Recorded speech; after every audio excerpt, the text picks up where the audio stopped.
Hi, అందరికీ నమస్కారం. మనం ఈరోజు అనే పేరు గల వ్యక్తుల గురించి మనం మాట్లాడుకుందాం.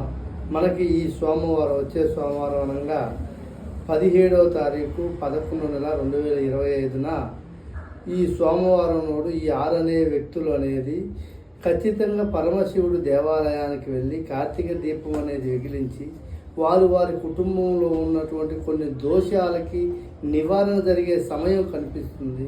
ఈ అనే వ్యక్తులకి నవంబర్ 17వ తారీఖున కొన్ని ప్రత్యేకమైన పూజల ద్వారా, కొన్ని హోమాల ద్వారా వాళ్ళ జీవితంలో ఇన్ని రోజులు అనుభవించిన వాళ్ళ సమస్యలకు అనేది ఒక శాశ్వత పరిష్కారం దొరకటానికి చాలా అనుగుణంగా ఉన్న రోజు ఈ యొక్క సోమవారం రోజు.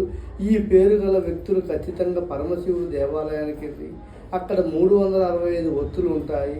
ఆ ఒత్తులతో దీపం వెలిగించి ఖచ్చితంగా పరిహారం చేసుకోండి. హాయ్, అందరికీ నమస్కారం. మనం ఈరోజు అనే పేరు గల వ్యక్తుల గురించి మనం మాట్లాడుకుందాం.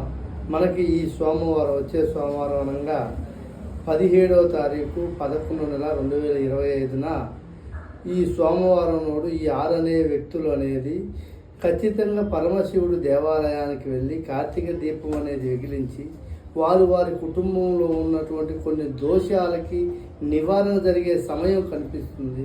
ఈ అనే వ్యక్తులకి నవంబర్ 17వ తారీఖున కొన్ని ప్రత్యేకమైన పూజల ద్వారా, కొన్ని హోమాల ద్వారా వాళ్ళ జీవితంలో ఇన్ని రోజులు అనుభవించిన వాళ్ళ సమస్యలకు అనేది ఒక శాశ్వత పరిష్కారం దొరకటానికి చాలా అనుగుణంగా ఉన్న రోజు ఈ యొక్క సోమవారం రోజు. ఈ పేరు గల వ్యక్తులు ఖచ్చితంగా పరమశివుడు దేవాలయానికి వెళ్ళి అక్కడ 365 ఒత్తులు ఉంటాయి. ఆ ఒత్తులతో దీపం వెలిగించి ఖచ్చితంగా పరిహారం చేసుకోండి.